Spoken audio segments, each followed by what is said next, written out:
Hello everyone, in this video we're gonna explore 1e4 with Theory and Games by GM Hikaru Nakamura, picture here. So let's go straight into it. We're gonna see three different defenses against one's e4. So first one, e4, e5. Here Hikaru likes to play knight c3 to mix things up, right? The Vienna game. Fine, bishop c4, logical. And black is played by Benjamin Bok, actually a friend of Hikaru and a grandmaster from Netherlands. Anyway, here, first important moment, bishop b4, by the way, here is the best move according to theory. So here, Hikaru played bishop g5. So, well, if black is pinning the knight, then white can also pin this one. H is played, and here Hikaru takes on f6. He's giving up the bishop pair. Let's continue. Knight ge2, castle, castle, bishop c5, king h1, d6. I'm gonna pause right here. So now, because white gave up the bishop pair, black wants to play with the two bishops. Typically, that's better for the side having the two bishops, right? So what is white's idea in this setup?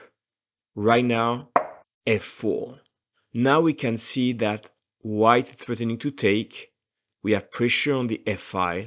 If you notice, the knight went on e2, not knight f3, which is very typical on e4, e5, knight a3, knight c6. So the knight coming to e2 prepares f4. So that's exactly why, despite giving up a bishop, white is doing well.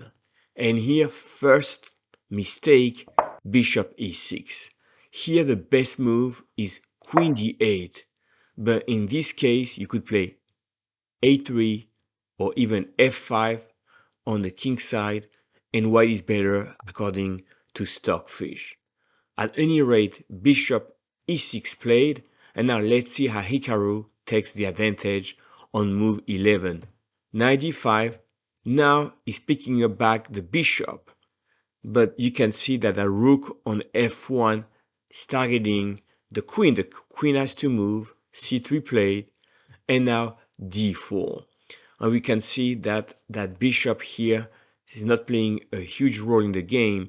That knight, the rook, and the queen will come to attack very soon. Take, take, bishop b6, rook f5, and now queen h5. All of a sudden we exchange a lot of pieces. That knight is better than bishop. That rook here is well positioned. You can double here. The queen is coming, attacking the black king. So we can see that white has a very big advantage on move 18. Let's see the end of the game. Knight f6 check. Now the king moved. Why did Grandmaster Bok not take the bishop? Because queen h6 follow by checkmate. So right, king h8 played, rook f e1, queen e7. And in this position, all white pieces are well positioned. They're all ready to attack. It's time to finish with tactics and to really conclude the game. And the move here is knight g4, threatening to take on h6. Black took here, knight h6 played. Obviously, if you're gonna take back, we're gonna finish the game in two moves. So f6 played, check, check, check, check. And here, black resigned, completely winning for white. So I think that was a very powerful game around the Vienna. And what I'm gonna do right now is summarize the takeaways and how to play this opening. So in the Vienna, what did we learn in this game? Bishop g5 early on, knight e2 to play f4, and then attacking the king side. So I think you have the position on the left and the key ideas in this setup. Let's go to the next example. In the second example, we're gonna see how Hikaru can handle the Sicilian defense. So that's very important, played so often online. And in this game, he's playing another Grandmaster, Jospam. And so far so good, and on move 4, the first surprise, capturing with the queen instead of the knight. Let's continue, taking on c6. Now you will notice, just like in a previous game, Hikaru doesn't hesitate to give up the bishop pair. And here we are on move 9, the first important move. Queen d3. The idea is to castle long, and it is better than, let's say, play castle long and rook he1. You can see that that queen here is going to be attacked soon. It could be e5, it's in the way, right? So queen d3, it's important. It's vacates that square over here, and it's important to keep the queen here.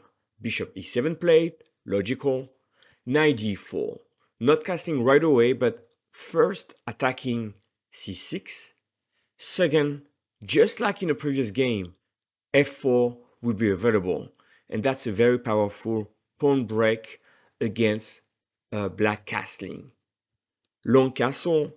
So now I want to highlight f4 is possible because the knight went to d4, the queen is on g3, can come to g3 or h3.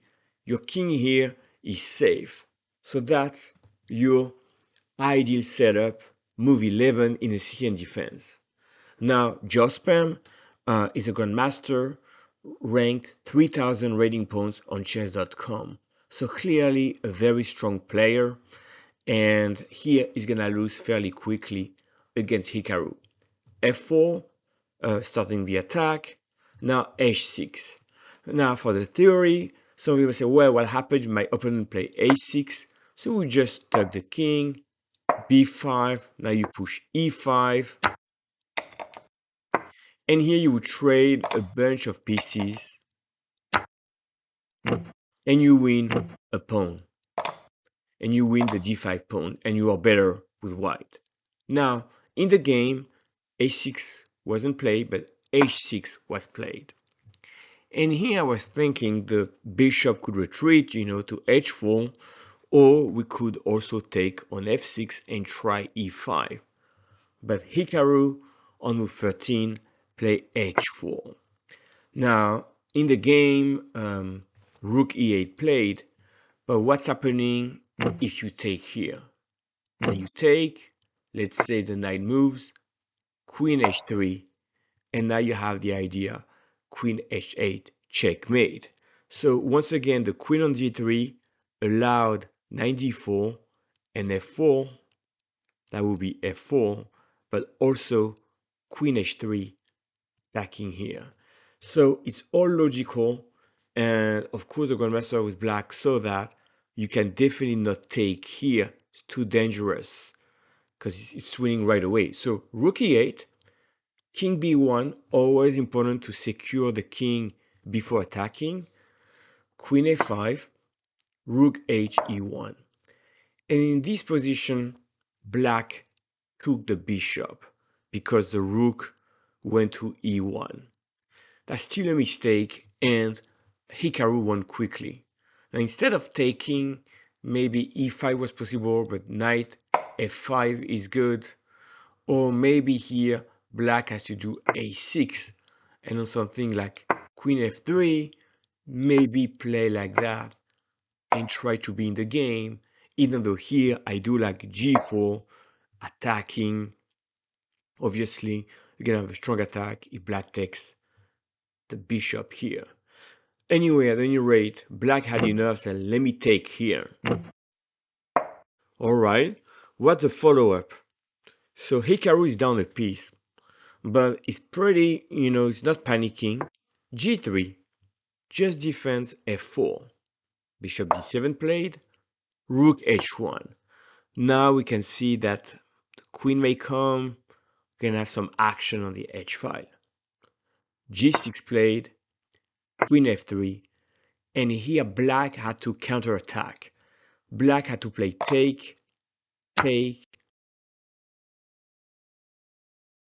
with some counterplay. Instead here, king g7 was played, and Jospin was trying desperately to play rook h8 in order to stop the attack. But now, g4, where there's a knight move, well, there's a sack here, queen takes, and here, queen g5. So now, material is equal, it's time for tactics, and Hikaru spots the win. You can as well, you can pause the video if you have to, and here the winning move is rook h7 check, king takes, queen f7. And regardless of where the king moves, the decisive blow, rook h1 check, and wins. So beautiful stuff here to finish. Rook h7, queen f7, followed by rook h1, GG. So once again, I think that was a brilliant game by Hikaru. I'd like to summarize the takeaways of this opening against the Sicilian, and it's right here. Queen d4, early on you give the bishop pair, then queen d3. Second step, you castle long in the Sicilian, and last step, you play knight d4, f4, h4, you're launching the pawns f, g, h against the black king. So I think very efficient way to fight for a win in the Sicilian with white. Now I want to make clear I have a lot of videos with Hikaru's game and openings on the channel. You can look at the playlists and these are there. But in this one, I like to finish with the Caro-Kann. 1e4, c6, also widely played online and over the board. So now let's go and let's see how Hikaru handles this one. He's playing here a player rated 2855 on chess.com. Very strong rating. Knight c3, d5, knight f3. The two knights setup. In this game, black took on e4, which is one of the main moves. But in this video, I like to be thorough and give you ideas what would happen on bishop g4. Most likely h3 would be played, you capture like that, get the bishop pair, and then you continue like that. And here bishop e2, you have the bishop pair you're gonna play. Hikaru plays like that, but also Caruana, number 4, Fabiano Caruana, number 4 in the world, has played this position with white on chess.com in 2022. Anyway, now in this game, we're gonna showcase the other move, take, take, knight f6. Now knight g3 played, and here bishop g4 is the main move. Now you may want to prepare against h5. Here you can simply play h4 and continue like that. That's a possibility. Or on h5 you could prepare bishop c4, and if black does that you can play g3. So I prefer on h5 to play h4. It's personal preference. In this game though, bishop g4 was played instead of h5. Now h3, and here white enjoys the bishop pair. Now in the first two openings, we saw Hikaru giving up, a bishop early on. Here's gonna play with the bishop pair. Very interesting to see how to develop. So in this position, black chose g6, which is fairly unusual. Playable, but not the most common.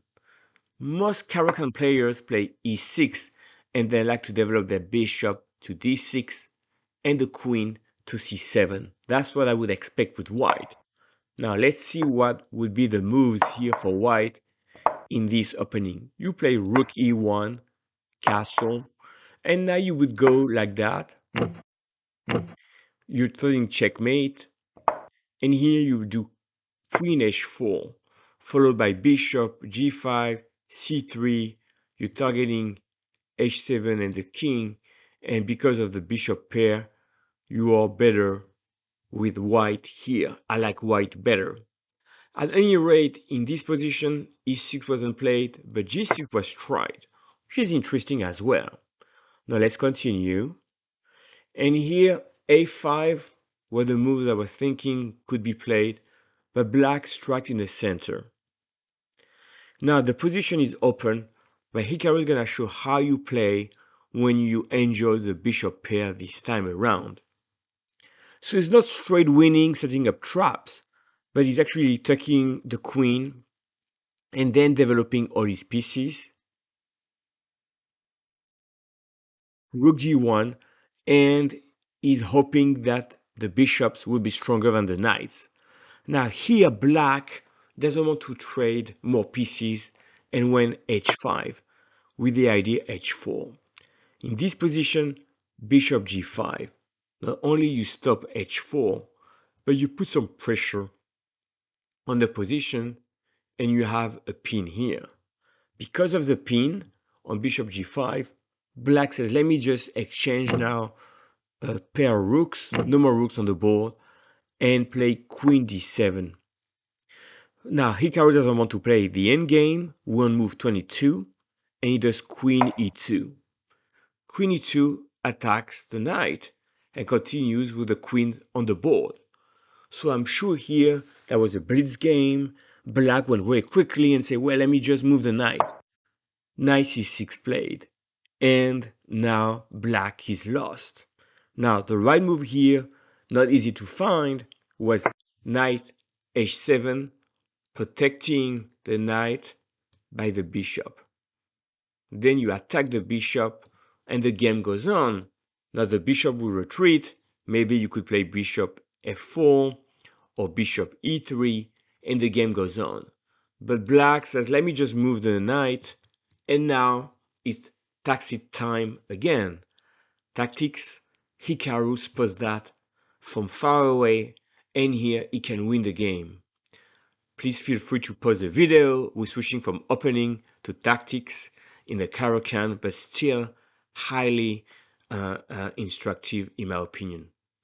And the move is take, queen f3, double attack, f6, and c6 are attacked. Now you may say, well, they both attacked. Now the bishop here is hanging, but that knight is covered by the queen. However, black is lost here. Now, because the bishop is attacked, black play king g7, and here bishop a4. And now we have a pin. We are attacking the knight twice, and because of the pin here, there's absolutely no defense. And white is winning. So here, desperate attempt, queen d2 was tried to try to get some counterplay, and here, tactics time again. How do you play and win right away? Queen f6 check, black recaptures, knight e4, and you up a piece. So again, in this position, bishop a4 wins. So that was a nice way to conclude the game and win. So once again, I'm gonna just very shortly summarize the key ideas in this opening. Starting quietly, I agree, but at the end, Hikaru was able to win under 24 moves, which is amazing. What would be the ideas? What we've seen, bishop pair, get your pieces activated, and creates tactical threats. So you see here the key positions. The knight on e5 was loose, and at the knight c6 it was GG again. I hope you enjoyed this video. Please feel free to leave comments, likes, and subscribe, and I'll see you in the next one.